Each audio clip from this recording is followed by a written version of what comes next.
Okay, so full disclosure, I saw this online. I am not a big social media person. For those of you who know, I don't have a Facebook page. And I had one time about 6 years ago. I was like, oh, you know what, I'll get a Facebook page. Then never wanted one. I got one, and it turned out to be more of a headache than I wanted, so I deactivated it. I have an Instagram page. I haven't been on it in probably 4 or 5 months. So, for those of you that might be wondering, I haven't seen any posts of yours lately. I kept getting hacked, and so I just said, F it. I don't want to deal with it anymore. Twitter, I don't get active on Twitter except for news, like, updates of what's going on and stuff like that around my city. I don't care about national news because none of it's good. So that's the only thing I go on Twitter for, or if there's, things like that. And then LinkedIn, I used to really like LinkedIn because I could find business stuff, and then LinkedIn's kind of turned into a crap show as well. But every so often, if mainly when Cambria is sleeping on me and I just don't really want to watch a video or anything, I'll scroll through like LinkedIn or something like that just to see if I find anything good. And I did stumble upon something that I found really interesting, which is called 6 Things Mentally Strong People Do. So I clicked on it and I looked at it and I thought there was some really powerful stuff there. So then what I did is I took those 6 things and I said, okay, let me extrapolate on this. And I did some more research and wrote out some more notes and created a class based around it because I thought it was really strong stuff. My overall reason for telling you that is I didn't come up with this on my own. Okay, it was just a long-winded way of getting you to know that. Also a long-winded way as a reminder that social media can be fun and exciting, but you don't need social media to do fairly well in life. Okay, so there you go. All right, so 6 things mentally strong people do. So let me start by asking a question. Anyone here ever have days where you mentally just don't have it? Just me. Good. Yep. Okay. So I'm the problem. Yes. Bunch of goddamn lies. Got it.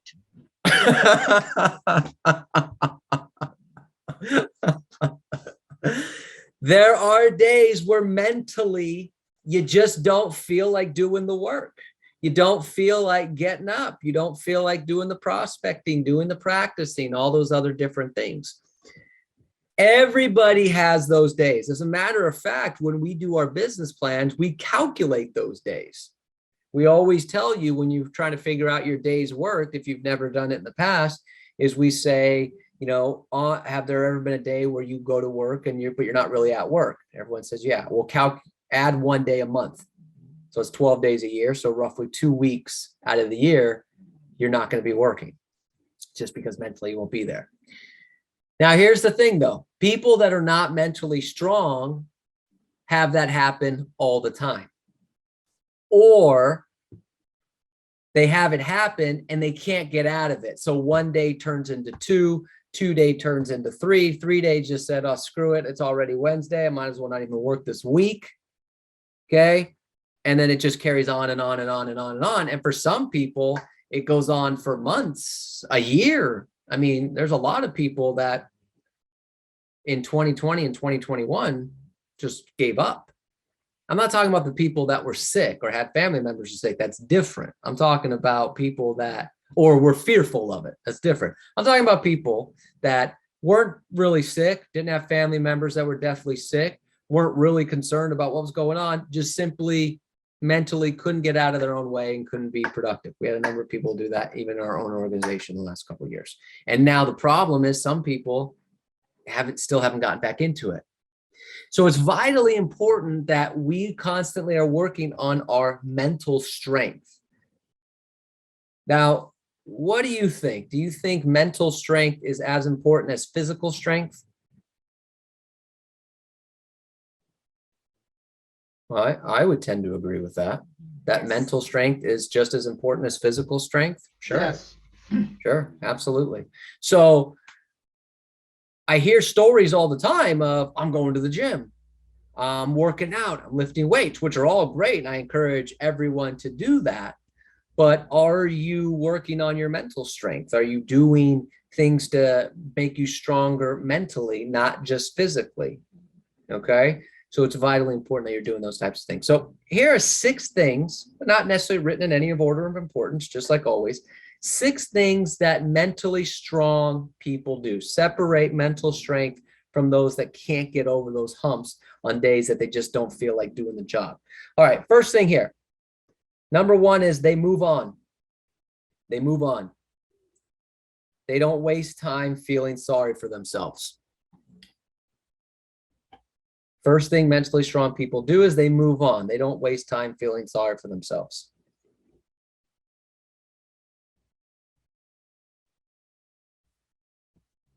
Does everything in your real estate life go according to plan?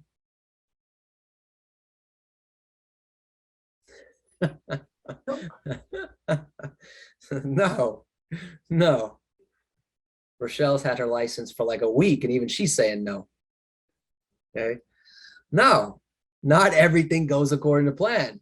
Most of the time, you're surprised if anything goes according to plan. Okay. But you can't feel sorry for yourself. You just have to move on. You accept it for what it is and you move on. Okay. Deal falls out of escrow. Okay. Well, was it my fault? If it's not my fault and it just is what it is, I can't dwell on it. I can't go, oh my gosh, this always happens to me. Well, let me tell you something. If you have that mentality, it always will happen to you. You know that? Everybody you know in life that just says things like, gosh, of course this happens to me. If I didn't have bad luck, I wouldn't have any luck at all. God damn it, I hate that statement. If I didn't have bad luck, I wouldn't have any luck at all. Or this always happens to me. Woe is me. That person will always have that stuff happen to them. Guaranteed. You have to move on. You can't waste time feeling sorry for yourself. Like you're the only agent that's ever had a deal fall out of escrow. You're the only agent that's ever had an appraisal come in short. You're the only agent that's ever had a buyer not actually qualify for as much on the pre-approval letter. You're the only agent that couldn't overcome a commission objection. You're the only one. So we feel bad for ourselves. Oh gosh, of course this happens to me. I really needed that paycheck. I really needed this. You move on. You can't dwell on things like that. Okay. You just have to simply move on. Now learn from the mistake. Was it your mistake? Was there something you could have done different? But the more you dwell on things, the harder it's going to be on your mental state, which is then going to cost you more money because it's going to take you longer and longer to get back into production. Okay. Deal falls out of escrow. The downside of our business, I've said this many times, there's one downside to our business in real estate. And that is that so many hands have to touch a file for it to close. Meaning you could do everything perfect to perfection. When A++, you did an amazing job. Nothing else you could do, and the deal still might fall apart. Because there's 2 agents. There's a buyer, there's a seller, there's a title, there's escrow, there's insurance, there's a loan officer, there's an underwriter, there's a funder, there's an appraiser, there's an inspector. All these hands have to touch a file and everyone has to be totally in sync for it to close. So you can't be so frustrated if something falls apart because of an appraiser. It's like nothing I can do. Okay? You move on. You go find another deal. But here's what I wrote down also under number 1. It is in order for this to work, you have to prospect every day. In order for this to work, you have to prospect every day. Here's why. If you're prospecting every day, will you generally have leads in the pipeline? Yes? Other than Duke? Does anyone agree with that? Yes. Okay. Yes. I've got Yes, 3, yes. 4. Yes. Okay, good. Good. Yes. Some of you are sitting there, some of you are thinking, prospect every day, this guy's on drugs. If you Yes. prospect every day, you will generally have leads in the pipeline. When you have leads in the pipeline, are you totally distraught when one goes away? No. You're going to be upset. Yeah, of course you're going to be upset. You don't want to see a lead go away. You don't want to see a deal fall apart. But when you have another one, 2, 3, or 4 ready to replace it, you're not as bummed out. When you don't prospect every day and you only have one lead and your entire mortgage payment, rent payment, credit card bill is based on that one lead closing and it falls apart, then it's tough to move on. So it's vitally important that you are hunting for business every single day. All right, number 2, they embrace change. They welcome challenges. 6 things mentally strong people do. Number 2, they embrace change. They welcome challenges. Okay. In our business, does anything ever just stay the same all the time? No. Think about the last 2.5 years. Think about the last 2.5 years. Who had, when they put together their 2020 business plan in January, a global shutdown on their business plan in January 2020? Anyone have that? Anyone in 2020, on their 2020 predictions, did they have interest rates going to 2%? No, nobody had that. I didn't have that in my 2020 predictions, my 2020 business plan. I didn't have that. It happened, right? 2.5 years of, can I do open houses? Can I not do open houses? Do I have to wear a mask? Do I not have to wear a mask? Can I evict tenants? Can I not evict tenants? Can I even show property? Is real estate an essential business? Can I door knock? What can I do? What can I not do? What forms are this? What forms that? What do I need to get signed? Every day there was something new. Then we get out of that, right? And then we jump right into interest rates are at 5%, 6%. Prices might be going down. There's less listings. This is closing. Are there going to be it just never ends. It never ends. There's always going to be something. Okay. There's this technology. There's that technology. I heard this one's the best, but now they've got this one and they've got this one, right? All this stuff is constantly changing. If you don't embrace change, you're done. You are toast in the world of real estate, in the world of life. In the world of life, you are toast if you don't embrace change. Okay. And what happens, mental people that are not mentally strong, they don't embrace change. Well, you're stuck. Okay.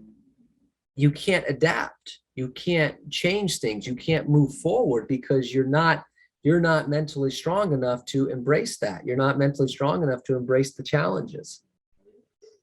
You just have to simply accept the fact that change is going to happen. And you can either run away from it or fight it, but you will lose. You will lose. So you embrace it and you say, great, this is changing. This is a new challenge. I mean, Zoom. Who here prior to the pandemic used Zoom or some sort of virtual platform for anything? Anybody? Might be a couple of you. Yep. Now it's how we run our company. You know, I never used Zoom. I had heard of it. We, kind of dabbled into it a little bit, but it wasn't my thing. Well, March 18th, 2020, I had to figure it out pretty quickly. And now it's like, why didn't we do this in 2018? Why did it take a global pandemic for us to do this? I mean, we've got Carlos, Uchua is from New Jersey. and he's here with us. We have people from Long Beach. We have people, Yukiko's in San Diego, Corona, all kinds of Franks in Illinois. Like, it's crazy to think that we didn't do this until a pandemic came along. And now it's like, man, this is crazy. You embrace change or you will fail. Number 3, 6 things mentally strong people do. They stay happy. They stay happy. They don't waste energy on things they can't control. They stay happy. They don't waste energy on things they can't control.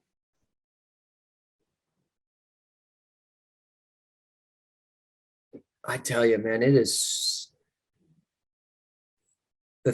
in my opinion, I have no scientific evidence or data to support what I'm going to say next. In my opinion alone, the biggest hurdle to becoming mentally strong is getting rid of the negativity that's around you. That's the biggest thing you have to overcome to stay mentally strong. And in today's world, is it easier to find negativity or positivity? Negativity. I just told you that I'm not on social media very often. Okay. 1, I'm not going to be an influencer, so I'm not going to make any money off of this. And two, I don't care what you had for lunch. That's number 2. And number 3, I don't want to hear you bitch and moan all day. Okay. It does nothing for me. And in real estate, real estate agents post one of 2 things: either things that they're complaining about, trying to make it funny, or 2, lies.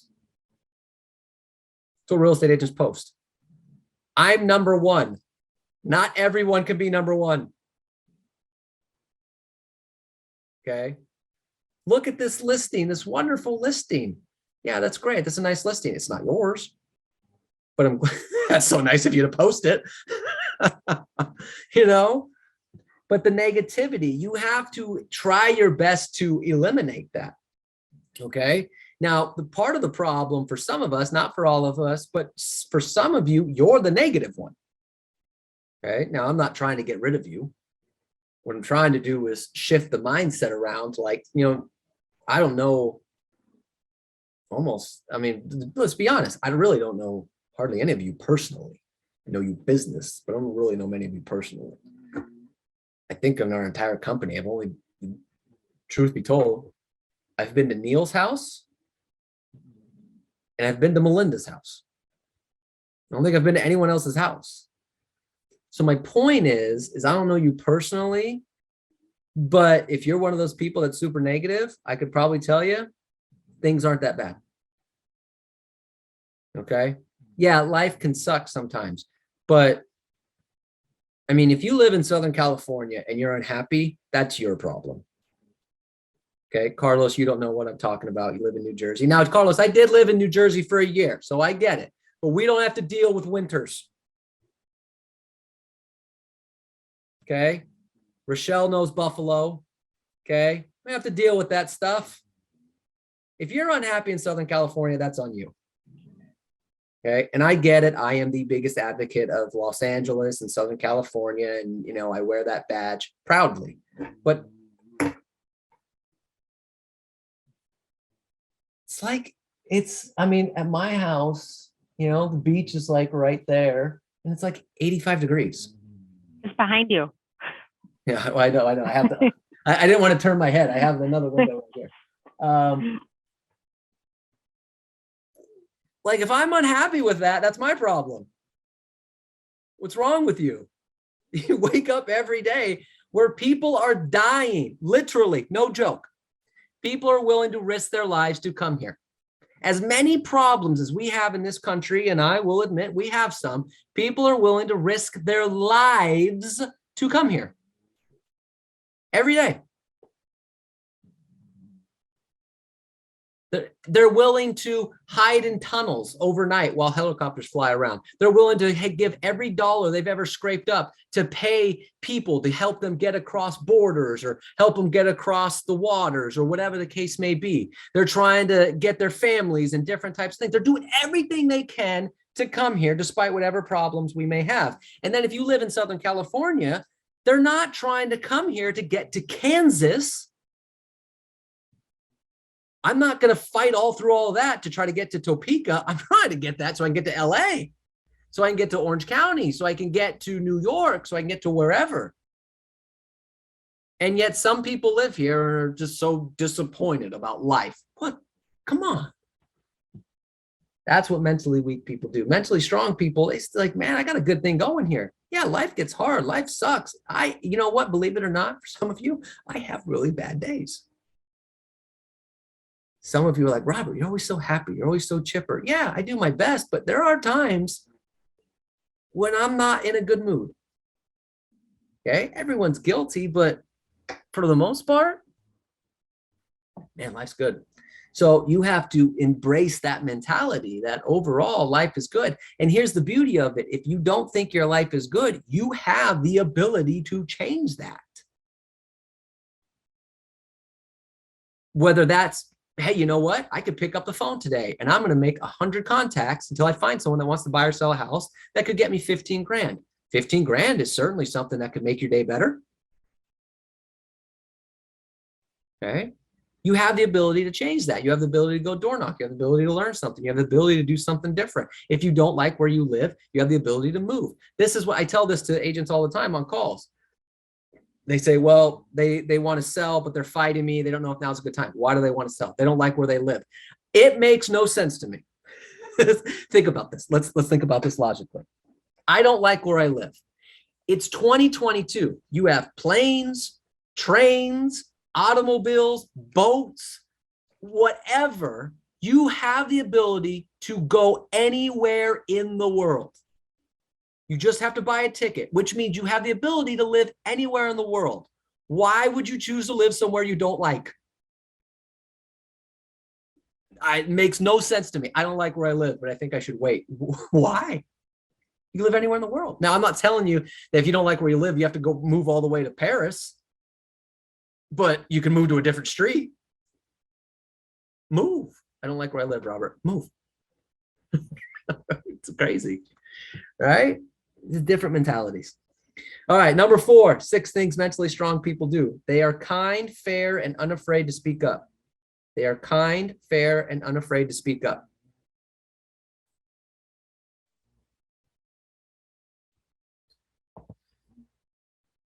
Mentally strong people do not try to bring other people down. That's crazy. Like, and you don't have to like donate to charities or anything if you don't want to, or you don't have to give a large amount if you don't want to, or you don't have it. But I mean, how hard is it when you're walking into Starbucks and you see somebody walking out with 2 cups of coffee in their hands to just hold the door open for them? You know, how hard is it to say, please, thank you? Do you know, I've asked this question before, I think some of you got it. Do you know which in the country, United States, which fast food restaurant wins the award every year without fail for best customer service? Chick-fil-A. Chick-fil-A. Chick-fil-A every year without fail wins the award. Now, I don't know how they calculate these awards, okay, or who gives them out, right? I didn't, might be like, I think it's right after the Oscars. It's the Oscar after party. Fast food awards. Chick-fil-A wins every year for best customer service. And here's the thing. They say Chick-fil-A, of all the restaurants in terms of surveys done, or fast food places, is the place that has the highest percentage of people saying that they get a hello, thank you, have a nice day.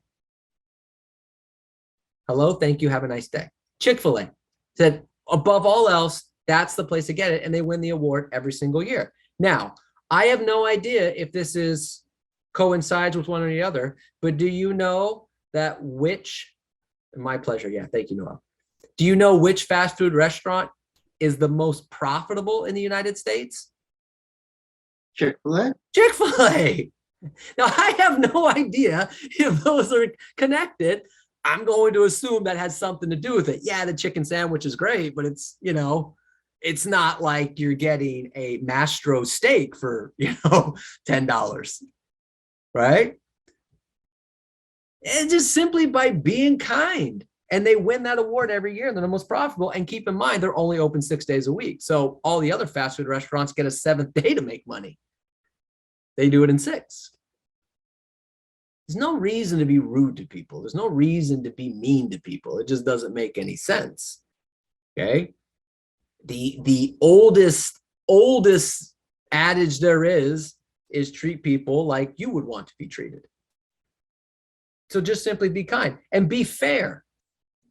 Mike Ferry told me this years ago, and I think he shared it at a retreat as well. He told this to us in a coach's training when we were, no, it was probably 4 or 5 years ago.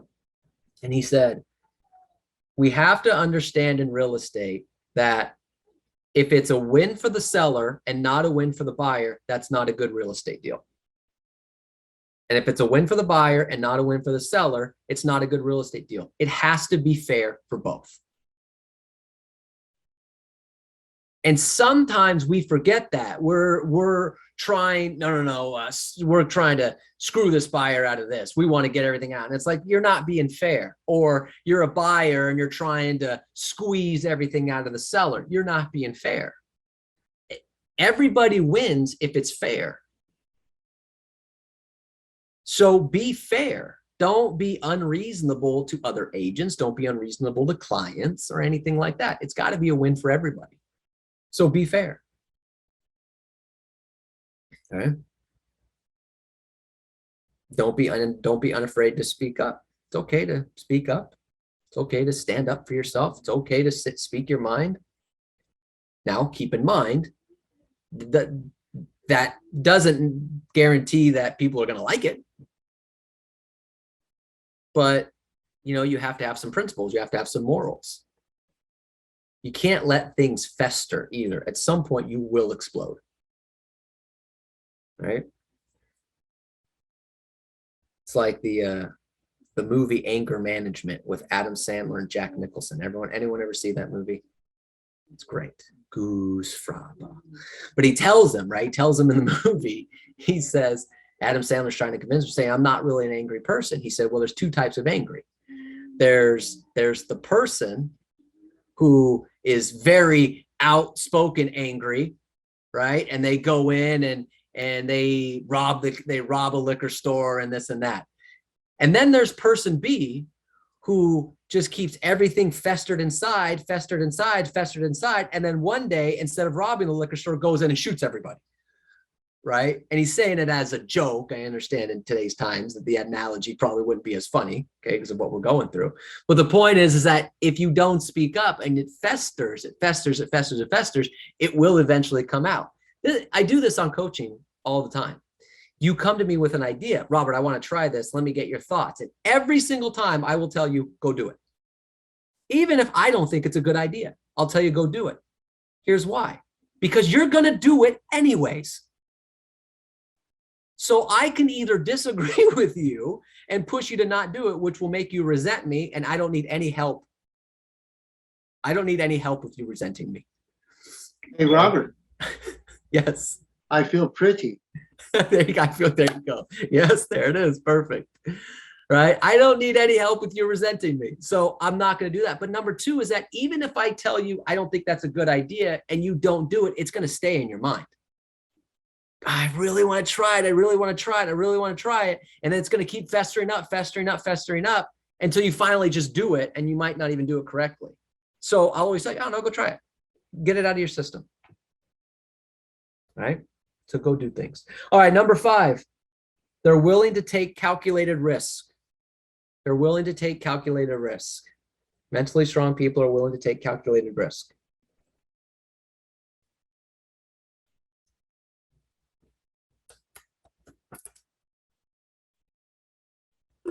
So there's a difference. Calculated risk is when you write out a plan of action. You write out profit and loss potential. You write out, when you can expect to see some returns, and you go for it. Risk is all on black. Okay. There's a difference. Okay. Mentally strong, take calculated risk. So let me give you an example in real estate terms of calculated risk. Robert, all of my business comes from these, I have some great referral sources, but they're all low income properties. They're all $200,000, $300,000 properties. And it's great. I got business coming in and all these other different things, but I want to get out of that. I want to go to a higher marketplace. Okay. Well, then let's create a plan on how you're going to break into the higher marketplace and get more money. But knowing that in order to do that, you're going to have to that's going to take time, which means you're going to have to give up some of these deals at the $200,000, $300,000 mark. And mentally strong person says, let's go. You got to think long-term. I'm thinking long-term, thinking bigger. I'm going to do this, even though I know I'm going to lose some of the $200,000 to $300,000 deals. I'm going to lose my now paychecks, but this is the risk I'm willing to take. That's a calculated risk in terms of real estate. All my business comes from a certain area. I want to break into this market. I want to break into this city. Okay. I want to do this. I want to do that. Okay, great. Come up with a business plan, figure it out, and you might lose some money. You might lose a few things on the way. You might lose a few partners on the way, but you're taking a calculated risk to go do something bigger. We do this in recruiting all the time. Well, Robert, I'm at 100% split. Your company doesn't offer 100%, and you pay an 8% franchise fee. Yeah. So would you rather close more deals and make more money, or make more money per deal? I'd rather make more money per deal. Then we're not your place. But if you want to take a calculated risk and trust that Neil knows what he's doing, that Robert knows what he's doing, that Cindy knows what she's doing, and the system knows what she's doing, and you're not going to make as much money per deal, but you're going to make more deals and make more money, then you take that risk. We do that in recruiting all the time. And agents sometimes have to make those calculated risks. So you have to be willing to do that. You have to be willing to step out of your comfort zone. You have to be willing to do some things different. That analogy I gave you of the low income properties to the higher end properties, that was me. That's where that analogy came from. When I got into sales, I have no idea how I even got into this referral source. I don't even know where the guy came from. But somehow I connected with somebody who worked. Here's the best part. He was a real estate agent. Or no, I'm sorry. He was an agent. What he would do is refer me business. And he spoke Spanish, and he did for people that were coming from Mexico to the United States to purchase property. He would help them. And he would send all the deals. This is when I was doing loans. He would send me all the loans. Now, again, I don't remember where I met this guy. And two, I don't speak very well Spanish.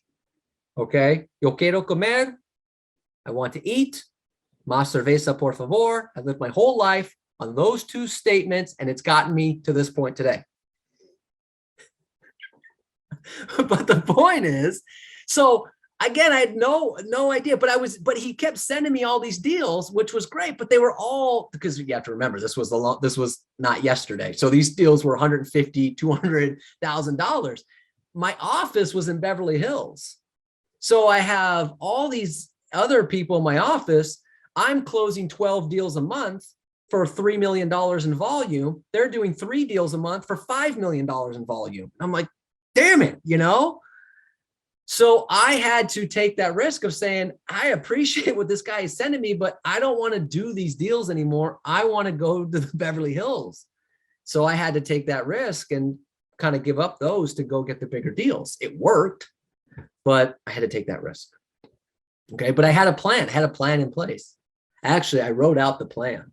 I did this a couple of years ago. I wrote out the plan and I found it. a couple years ago. I found it. Now that this plan was again years ago. I found the plan, and this was before. This is kind of scary. This is before I'd ever met Mike Ferry, ever knew who Mike Ferry was. And the plan that I wrote out, I kid you not, I'll find it again. I'll share it with you, is a Mike Ferry plan. Terrifying. I shared it with him one day because it was literally like, make so-and-so amount of contacts a day looking for referrals. It was work on my, scripts on objection handlers on why they don't want to work with me. It was track all of my, like it was a written out plan that you would see at a Mike Ferry plan. I'd never met him before. It was terrifying. The guy was in my psyche. I didn't even know it. That's how good he is. All right, last point here. 6 things mentally strong people do. Number 6, they celebrate other people's successes. They celebrate other people's successes. Everybody should celebrate their own success. That's not a mentally strong thing. That's not a mentally weak thing. Everybody should celebrate their own successes. Okay, so let me start with that. Thing. Yeah. Everybody, let's start with that. Everybody should celebrate their own successes. In our business, when you face, let me tell you something. I get it that we go through these trainings and we talk about it, and I think sometimes we might make it seem as a coach, as a trainer, that it's like, gosh, all you got to do is this, this, and this, and this. I am well aware this business is really hard. Yeah, she's in summer school. I am well aware that this is a really hard business, not only to get deals, but just the frustration of being rejected so many times. I am fully aware of that. Okay. Neil is fully aware of that. Everyone's fully aware of that. So when you get a deal, when you do something good, you need to pat yourself on the back. You need to say, good job. You need to celebrate the wins. You need to do those things. Otherwise, what the hell are you doing it for? So first of all, you have to make sure you celebrate your own wins. That's not an ego thing. Okay. I think sometimes we don't celebrate, that's an ego. No, it's not. I got a listing. That's a really big win. That's a really cool thing. I'm celebrating that. I got a buyer into escrow. Is getting a buyer into escrow easy? It's no. Yeah. Okay. It's not easy. So when you get a buyer into escrow, you celebrate that. That's exciting. Why do you think we ask for wins every day? And some of you don't share because you think your wins are too small. It's crazy. Rochelle's like, I did a buyer consultation today. That's a win. That should be, I was excited. Still excited. Right? I got a lead. I got this. I did this. Like, celebrate it. But going back to that last point here is you also need to celebrate other people's successes. Okay. You can't resentment. Oh my gosh. I hate it when they get deals. Well, then you're in the wrong room because you're in a room with people that get a lot of deals.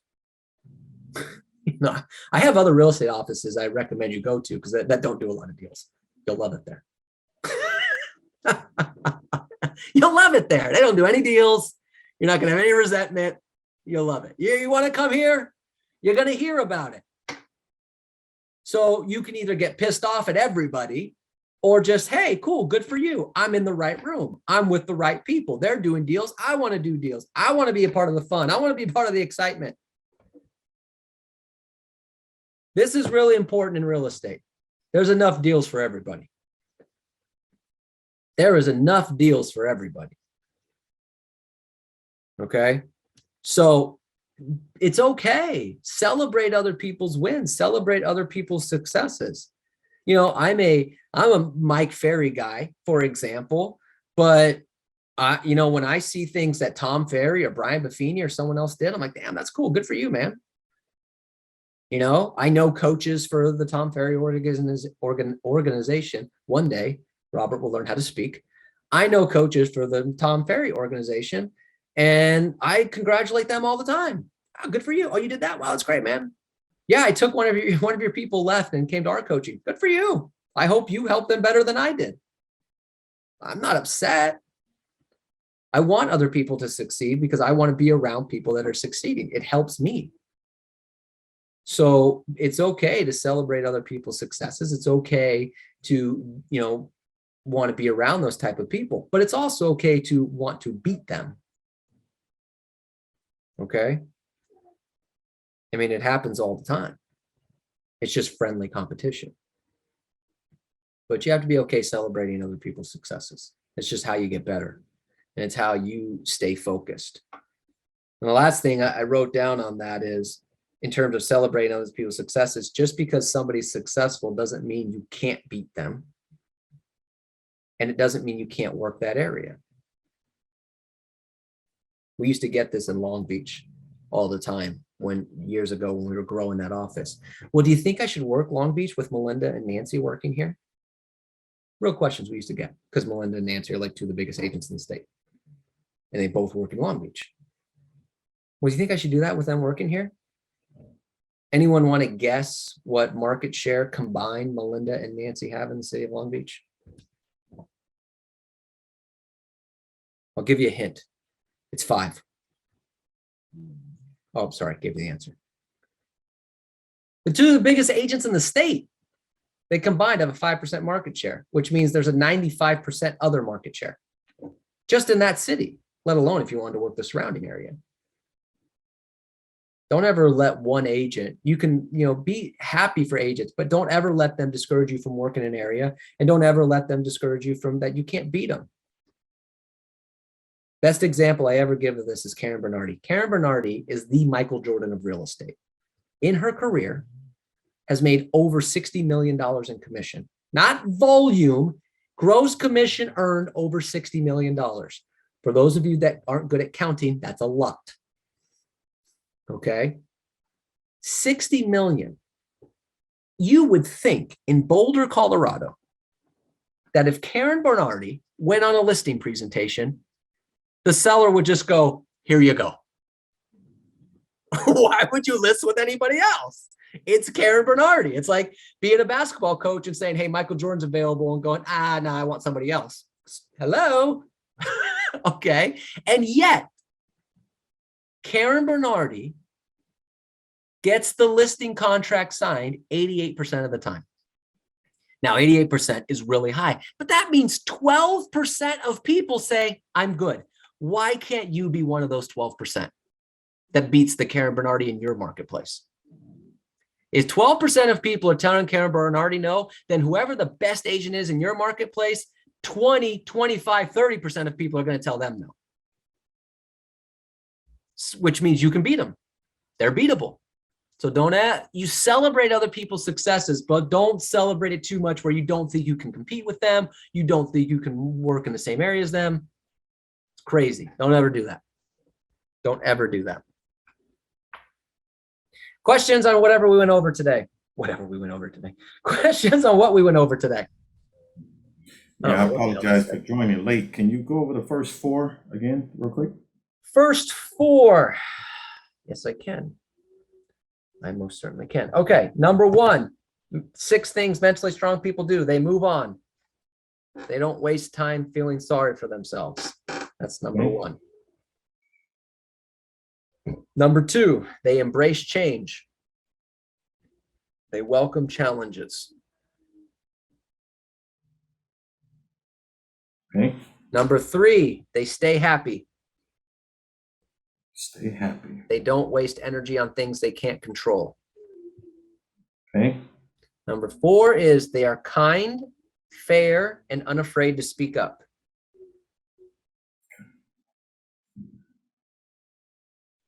And number 5, just for anyone else, they are willing to take calculated risk. Number 6, they celebrate other people's successes. Thank you. You're welcome. You're welcome. You're welcome. You're welcome. All right. Any other questions? Okay. Very good.